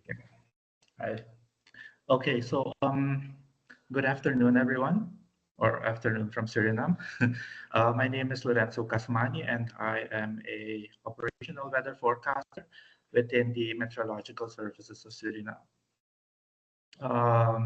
A small introduction about myself. I'm almost working 11 and a half years for the Met Services, started as a weather observer and now as a operational weather forecaster. The usage of satellite within the Met Service in Suriname is very important because we don't have our radar operational yet. So for the past few years, the radar has been very beneficial the satellite has been very beneficial for us. Our headquarters is located in Paramaribo, the capital of Suriname. I just need to say my English isn't very great because our main language is Dutch, but I will try to present it in English. So a small introduction about the MDS, the Suriname Meteorological Services. We are part of the Ministry of Public Works, and we collect climate data on a daily basis. We provide weather information, and we do it for the general public, for the aviation, for agriculture, for disaster risk management, and the marine, in order to safeguard human life as well as properties. Most of the time we do it independently, but when it comes to weather warnings, when it comes to disaster risk management, it is in cooperation with relevant and evolved stakeholders. How do we access our satellite data? As you can see on the picture, it is very important that we as a Met Service get the information in real time or near real time to how do you say it, to that certain natural hazards to occur. Because this was in the interior, I think in 2022 or 21, when we had severe flooding within the interior settlement. So how do we access our satellite or satellite information? Through free and open sources, through the NOAA GOES R, through INPE, through EUMETSAT, and the NASA Worldview. We also use commercial sources such as Windy, I think Earth Knowledge School as well, and through certain dashboards. We are now in collaboration with the KNMI from the Netherlands to develop a dashboard called GeoWeb, as well as ADAHUC. And for processing certain information, we also use software such as ArcMap, QGIS, Google Colab, and it's still in development, but a few Python scripts as well. This is a satellite imagery of, I think, the 12th of October, 2023, when we had a hailstorm in Suriname, and it was located at the airport. The processing of satellite data. So we start by the data acquisition by downloading data from NOAA, from INPE, from NASA, and EUMETSAT. Depending on which information we need is how we choose that information. Furthermore, we do pre-processing. The data import goes through our GIS software. Now we do it through ArcMap, but I think in the future, we will do it by ArcGIS Online, if I'm not mistaken. Yeah. Furthermore, the data analysis, we filter certain atmospheric variables, cloud masking, the precipitation estimation, temperature mapping, and between brackets, wild and fire analysis. Because from January until I think April of 2024, we had a lot of wildfires in Suriname, and especially along the coastal area. Furthermore, the data interpretation and the tools and softwares. In the slide before, I already mentioned the software we used and the tools. So this is an example of how we do our temperature mapping for Suriname. This is in Google Earth Engine, and it gives us an indication where the certain types of heat are. We can see that Paramaribo has a large amount of heat compared to the rest of the country. How do we use satellite data? The weather satellite data in Suriname is used in a wide range of applications to support meteorology, climate science, disaster management, agriculture, aviation, and environmental monitoring.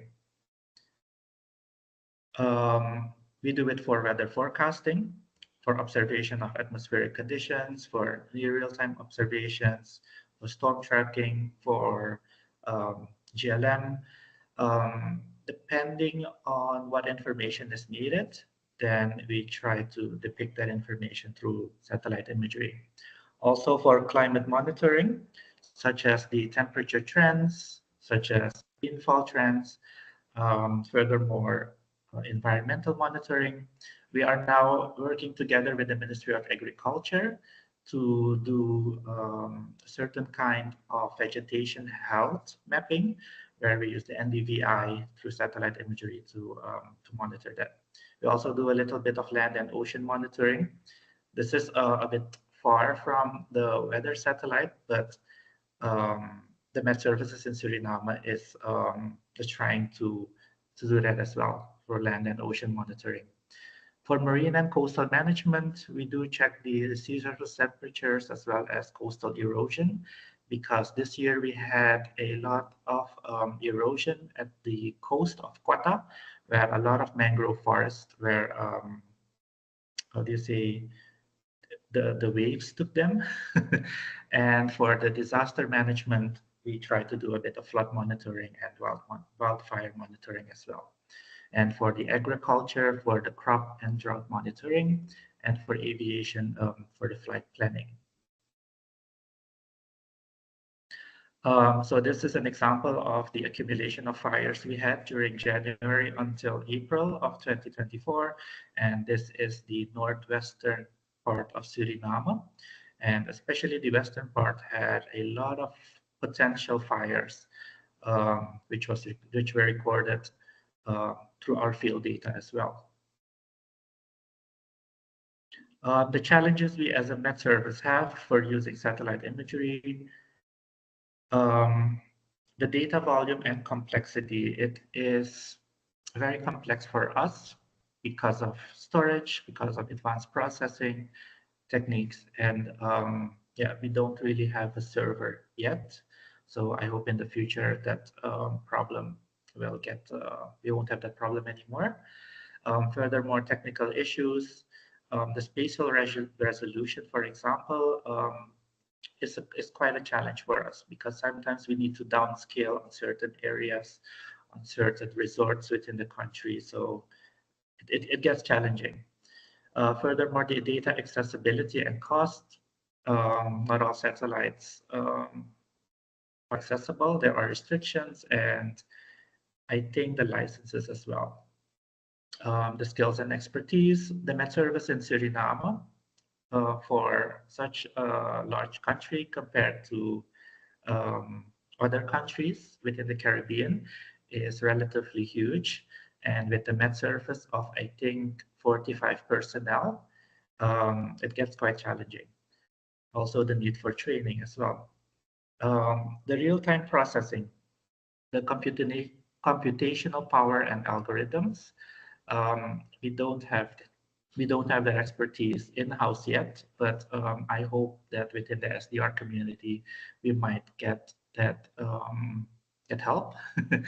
And also the data integration, field data combined with satellite data, because data from our AWSs do get sent to the NOAA platform, and through the NOAA platform, we then receive that data. This is an example of our OpenGeoApp, where this is for compound hazards, where satellite data is used to do a bit of storm tracking, to do a bit of temperature mapping, as well as waves and height. The needs and the future plans within the Met Service. We are striving to work to an integrated system where data accessibility would be easier, especially to scripts. It does take a bit of a longer process, but we'll get there. Furthermore, the collaboration within Latin America and the Caribbean, the scientific research, especially on Earth observation and space exploration. Also for open WMS layers, it's a bit difficult to get open source layers to put into our GeoWeb. So I hope there will be some available, the expertise and knowledge as well, and the data integration. And that is a bit how we in Suriname use the satellite data or satellite information for our operational and daily work. Thank you. Great. Thank you very much, Lorenzo. That was very, very interesting. And it's great to know that you are able to use different data sources and visualization interfaces, and that you are considering having your own processing scripts, including with Python and Google Earth Engine. And we can certainly help you with that.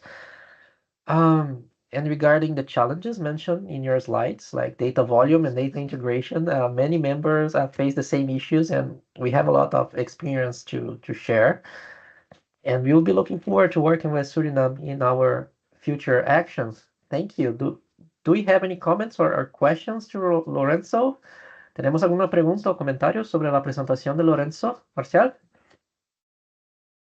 I don't see any in the chat, but I do have a comment and a question.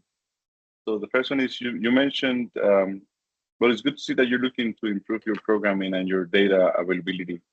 So my question is, you said there were some Python program that says under development.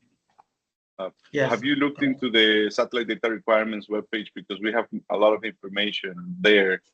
And many of our members have developed their own libraries for satellite products, including GEO, satellites, and LEO. So the question is, have you tried to incorporate some of the already available programs into your processes? So we do have, we did look at the options through the website of the SDR, and we saw a lot of available scripts. However, we from the Met Office, we don't really have a programmer yet, but the personnel on its own is trying to look up different ways to open those scripts, as well as to save the images. Because for now, how we do it is through Google Colab from Mr. Diego. So thank you for that. But it's mainly to analyze the weather, especially GLM, especially for winds, for our insurance reports, because sometimes you get insurance reports where they ask information from 2 months before, from an occurrence of 2 months before, on a certain date, on a certain hour. So that is how we ask that information from satellite imagery. The problem sometimes, or the bottleneck, is that from the spatial resolution, we can't really zoom in on that specific area that is mentioned. But it's still one of the important instruments how we do our work within the Met Service. So we did look upon those options, and we did take a few examples of them. Yes. Okay. Thank you. I'm going to jump in and ask a question. And it has to do with, I think you've alluded to this, that you have 45 members serving the whole countries, or serving the whole country. So is there issues that come up with the turnover of people, either retirement or being enticed away by other companies? I know it's not something we can address, although it's something that has happened in other areas, and part of it is how do we share information or plan a little bit for that, if we can. Yeah, I think it's very important because most of the personnel are in process of retiring, or they are retired, whereas the Ministry of Public Works, they don't take new personnel. And I think it may be the motivation as well, where people don't really want to work for the Met Office. But yeah, it's a work in progress. So we hope that the small group of forecasters or the whole Met Service on its own might expand in the near future. Okay, thank you. Thank you, Lorenzo. I have a question. Do you know the data sources used to generate that fire accumulated product? Was that from VIIRS or other satellites? Yes, that was from VIIRS, I think NASA, and we export that information, I think, through Google Colab, and then we process it in ArcMap. Yeah. Great, great. We have another question from Kathy Ann. Kathy Ann. Just again, suggestion again. I like Bernie's question. We all have that issue, but again, note that CIMH is always willing to collaborate in terms of training. So just let us know what you need and how we can work to at least increase not only training, but actually trying to motivate young people. We're actually looking at trying to motivate young people into coming into the Met Services. So again, always reach out. Thank you. Yes, thank you, Mrs. Kathy Ann. Great. Gabi, do you have a question? Well, just a comment. Yeah. Well, if LANOT can help somehow providing information training, we are at the National University in Mexico, so perhaps we can help. So keep it in mind if sometimes you want to, we can talk and see how can we help providing your data. And it's new for me from the meteorological community to hear somebody is using QGIS, QGIS and ArcGIS. It's more geographical softwares. So it's glad to see that you're using that. We are used to get the meteorological data and use it in a geographic information system. So perhaps we can help you somehow. Any data we have that we can provide you, you can download all the information we have. It's just a matter that we talk about that. Hopefully we can help. Thank you. Oh, that would be great, Mrs. Gomez. Yes, thank you. Just a quick comment, Lorenzo. In the following meetings, we're going to have in the workshop, in the SDR workshop, we're going to have some presentations. Maybe it's good for you to join and share more with the community. I think Gabriela and Lanola are going to present it. Yes, no, I will definitely do that. Great, thank you very much, Lorenzo, and thank you for all the SDR members for this interaction. Very interesting. Now, Cassian, do you have another question, or is that a sticky hand? Sorry, legacy hand. Thank you. Okay, thank you. And now let's hear our colleague Carol Alley from Trinidad and Tobago Meteorological Services. Carol, you may share your screen. Thanks. Hi, everyone. I'm just switching off my camera.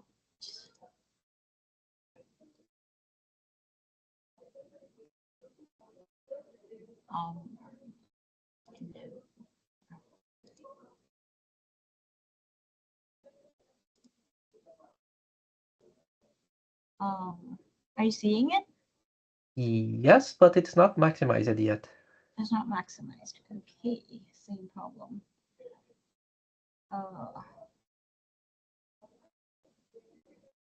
Okay, this is a problem I keep having. We can share your... On your side? Yes, just a moment. Okay.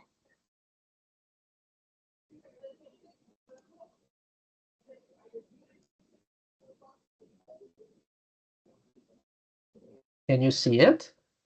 Not yet. Okay, so it started, right? Thank you so much. Okay, hi everyone. So this is going to be the shortest presentation I've ever given in my life. It's just about 3-4 slides. And really, it's a hard act to follow from Lorenzo's, but he's given me a lot of food for thought and a lot of goals ahead of us. So this is really just an acquisition update from Trinidad and Tobago. And could you just hit next slide, please? There you go. That's where Trinidad and Tobago is located. We're at the southern end of the Caribbean archipelago. And we are 2 islands, 1 island state, however. And that means that we have 2 different budgets to work with. So there's a little bit of a difference in how the updates go. So next slide. In 2021, Tobago, which is a smaller island, they acquired a GRB system. And staff was trained, and we did have access to the products, however, not all of the products, and perhaps maybe in a tertiary vein, where they had to literally manually share the products with the office here in Trinidad.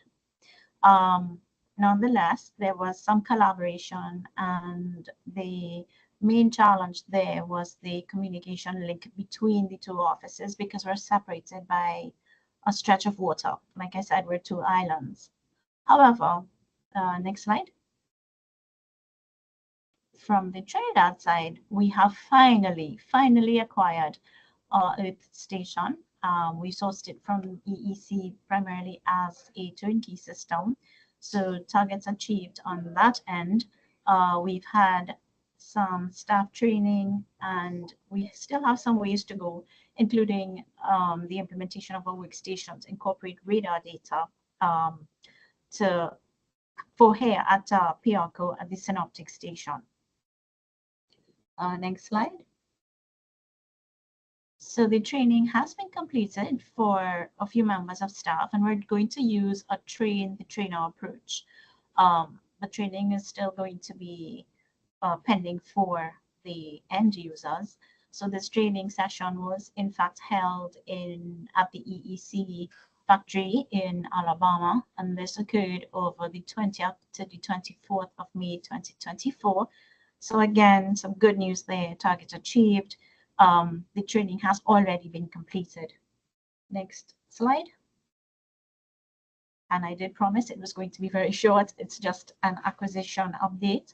The target date for the installation of the system will be the last week in June, and that's of the period 24th to 28th of June. And at that time, we expect to have our user training by both staff from the EC as well as the trainer sessions. So we expect an ongoing training session. Of course, this is pending. Nonetheless, I'm very, very pleased to see after all this time, we are finally getting there, and we are playing catch up with the rest of the community. But I guess slow is better than not at all. So that's the update from our end. I thank you very much. Thank you, Carol. It's really great to know that Trinidad was able to purchase a GRB station. I will add that photo to our documentation. So as far as I understand, the antenna is already there, and the final installation will occur between June 24 and 28. Is that correct? Or well, yeah, so we have a lot of work going on. The final, the actual installation of the antenna, the training. We already have we've even had our office redesigned to accommodate all of the equipment to go with it. But like I said, that last bit is pending. The other parts where I have target achieved, those have already been done. Excellent. Excellent. Thank you very much. You're very welcome. Do we have thank you. Do we have any questions or any additional questions to Carol? If not, let's move on to the last presentation for today. Recent and upcoming capacity building events presented by our Sitwig and VLab colleagues. Who is going to start? Sherry, Bernie, or Kathy Ann?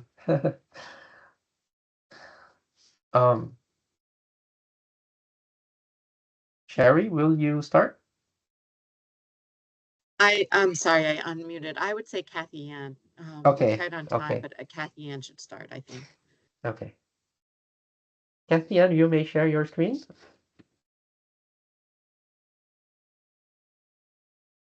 Oh, sorry about that, Sherry. I will begin at your screen.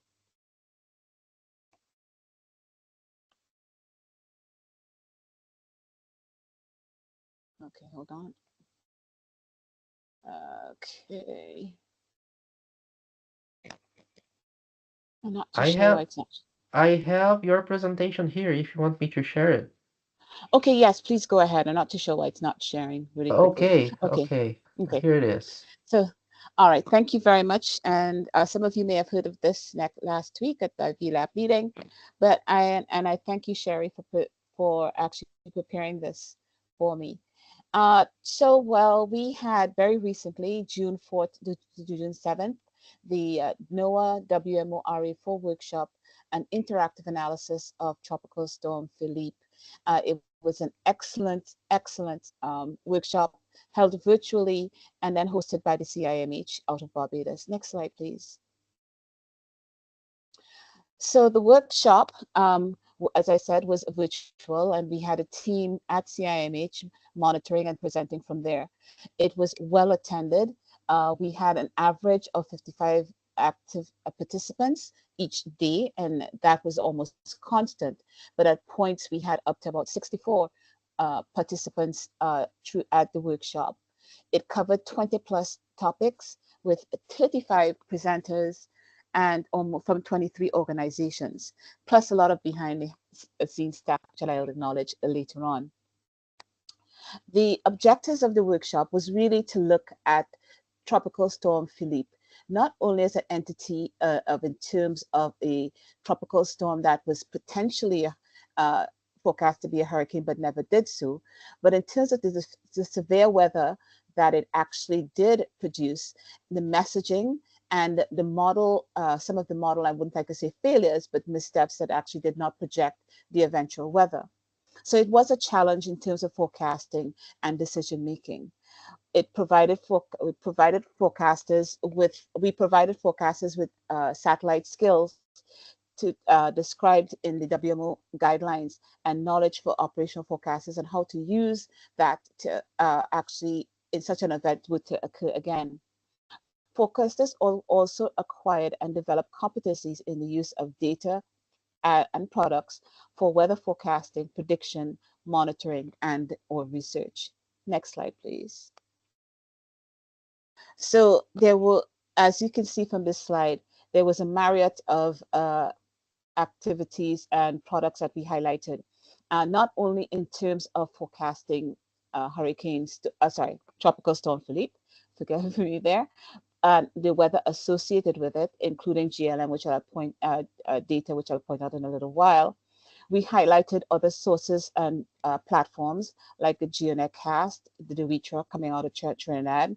We gave an insight to how the future of GeoXO as well. We looked at also some of the effects, the flooding that definitely affected or enhanced some landslide events and how we could actually use satellite data to monitor and actually monitor landslides across the globe. I think that was one of the most excellent presentations I've heard on that so far. And we also gave access to data. One thing we were very cautious of that is that anything coming out of this workshop should be able to, users should be able to have access to after this workshop. Next slide, please. So we looked at some presentations on, the atmospheric as nemesis, as put forward here by our colleague Leonard Josiah out of Antigua. The models did not quite capture the dynamics of Philippe, especially with the interaction to Tropical Storm Rina. And since the models were wrong, the forecaster missed critical rainfall totals, severe weather events. We now looked at how the feeder bands had a huge effect throughout the region, not only to the north where the storm passed north of the Caribbean, but also right along the eastern Caribbean. And so this was interesting because one of the things that came out is that all the Met offices, even the French, actually thought of this storm as being one of the most exasperating storms to actually forecast in its lifetime. We also looked at such things as heat waves, landslides that are expected after such a system. And also we looked at some of the development of conceptual models of the dynamics of the situation, going back to the fact that whatever happens, we need to look at, or reminded that we need to look at the basic principles of meteorology when we're forecasting such an event. Next slide, please.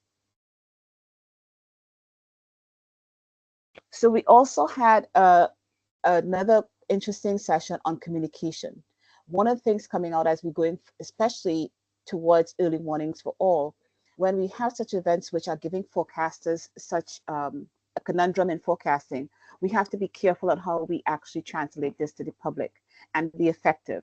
So we did have a session on communication and looking at model products, databases, forecasters that we can use generally for the public, and building a relationship in terms of how we communicate with the public in terms of wording, in terms of ideas, and even graphics that you should use. And we actually had actual presenters, television presenters coming in on this, actually not only discussing their experiences, but giving advice as well. We also stressed on collaboration between institutions that had similar issues. So we had presentations again from the Met Services as well as from Meteo France. And so that we can work together with these institutions to share information to actually now be better in the future. Next slide, please. So coming out of NHC, which actually did a really nice presentation actually prepared a nice presentation on this, was looking at changes coming out of the future. Changes, as we know, in terms of the cones of uncertainty, hazards outside the cone and how these can be actually implemented. We also touched a little bit on just outside of the hurricane preview, looking at the severe weather program across the region and how that too can be implemented in such an event and work together with NHC. One of the core acronyms or 5 core acronyms in terms of communication is position, strength, motion, relationship, and impact for any system coming through the Caribbean, particularly as we are small island states, and how that any system can have diverse effect on our population. We have to be able to refocus sometimes, not only looking at the center of the storm, but also in terms of periphery of the storm, such as the rain bands, which can be, again, potential areas for severe weather way outside the periphery of the center of the storm. And also look at movement, of course. Next slide, please. What is next? One of the things that coming out of the workshop, we learned that Antigua will be the first official service to actually appoint an oceanographer in the region. I think this is an excellent step because we are islands and we are actually building capacity for not only ocean monitoring, but also ocean forecasting, and especially in the interaction or the event of storms. CIMH just completed a workshop on storm surge too as well in collaboration with NHC. And so all of these things are going to become very important in the future. We also looked at the numerous databases that are available.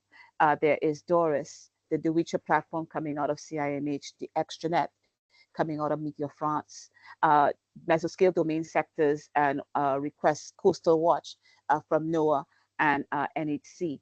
So there was a lot of information again, and of course the landslide monitoring, which I thought was, again, very excellent data set that we can utilize. We want to continue with capacity building, not only coming out of this workshop, but actually ventures coming out of SIGWID, which Sherry will speak to. Continue communication. This is vital, especially as we are here in SDR. This has been an excellent source of collaboration throughout the years. We're on our 35th presentation already, and the amount of information that we actually get out of this is actually invaluable. Ideas for coming workshops, we're always looking at that. Having warnings on rainfall impacts, warning of other cones of uncertainty, and looking at model agreement and disagreement going forward. So I thank you. I'll pass it on to Sherry. Thank you. Thank you, Kathy Ann. Sherry, will you share your screen, or do you want me to share it? You can share it. I'll keep it short and sweet. Just a moment. Or I don't need, I'll tell you what, in the interest of time, okay, I was going to say we don't necessarily need the slides. We can skip this one. Kathy Ann covered that beautifully. I wanted to give a heads up very quickly that the AMS SatMock Virtual Summer Series is taking place. This is a short course where we have 4 separate presentations, and this is based on monitoring the El Nino. And we've got Jose and Bonnie doing the first presentation tomorrow. The registration is over capacity for Zoom, but we will be recording this and it will be available for people to take a look at. Next slide, please. My abstract for UMETSAT was accepted, so I'll be presenting on some of the NOAA NESDIS work, definitely working with Oriana and the International Affairs Office to make sure we communicate well. Even comments that came out of this workshop to make sure that, or this meeting, to make sure that communication continues. We are getting the ball rolling for the Paraguay workshop that is scheduled for November 2024. And again, we're working with International Affairs Office to work on the SITWIG to continue capacity building and adjust the SITWIG meetings a little. So it's two-pronged to talk about the satellite application workshops, but in addition, continue communication regarding capacity building. And that's it. Thank you. Bernie? Okay, great. I'm glad you threw these in. Okay. As you can see, our next session is tomorrow. So if you're available, please join us at 15 UTC. We'll likely have a component focusing on the current rainfall event that is occurring over Central America, as well as our regular climate updates. So, and we've already scheduled our sessions for July, August, and September, and they're listed there, and you can find the links there with their focus group link so that you can register for those sessions. Okay, next slide. And well, go back to the previous one. I'd just like to say this is initiated by the WMO and the Coordination Group for Meteorological Satellites Virtual Laboratory. And it's really a collaborative effort between us here at CIRA, the international desks at NOAA, and the Centers of Excellence, many of them who you've heard on the call today and who are also Satellite Data Requirements members. So I just like to point that out. Okay, next. And since the last Satellite Data Requirements Group, as I recall, was in November, I just thought I'd throw this in. We've been doing these regional focus group. They're essentially weather and climate discussion type sessions. And we've been doing them for 20 years, and that's over 248 sessions. And what these do is they help connect the information that's learned in workshops and apply it to the current situation as well as recent events that have happened. So it helps build capacity and see what others are doing and how we're using some of the satellite imagery. So join in if you can. I continually learn things from what's going on. Okay, and that's it. Thanks, Diego. Thank you. Thanks, Kathy Ann, Sherry, Bernie. Muchas gracias. The RA-IV workshop was great. I really liked the approach of a workshop focusing on a specific weather event. I think it's very productive and participants feel more motivated, and I really hope to see similar initiatives in the future, also here in RA-III, right? And hope to see everyone online tomorrow at 15 UTC during the monthly regional focus group session. And a question for Sherry. Is the Paraguay workshop, is it a virtual workshop or a face-to-face workshop? We have the first meeting tomorrow, and that will be discussed. We're able to pull in additional partners, and hopefully we can have folks travel there, whether or not it's a hybrid event, in person or virtual. So we'll know more after tomorrow's discussion. Thank you. Thank you, Sherry. I see Cassian has the rains raised. Do you want to make a comment, Cassie? Okay. Really quickly, and it really just came off my computer. The recordings for the workshop will be available. They're here. We'll be posting them hopefully by the end of the day. So they are available. And as I said, there's a lot of good stuff coming out of it. Great. Please share the link with us and we can forward it to the SDR mailing list, okay? Yes, I will send it to you. Thank you. All right. I don't see any other questions. So thank you everyone for your participation and your contributions. We really appreciate it. Muchísimas gracias a todos por vuestras contribuciones. And all the presentations and minutes of meeting and the recording will be available soon in the group's webpage. Thank you very much, and let's keep interacting and working in the proposed actions until our next teleconference. Thank you. Muchas gracias. Bye-bye. Bye. Muchas gracias. Thank Gracias, you. everyone. Thank you. Gracias. Nos vemos. Yes. Bye. Muchas gracias. Gracias. Buen día. Obrigado. Gracias.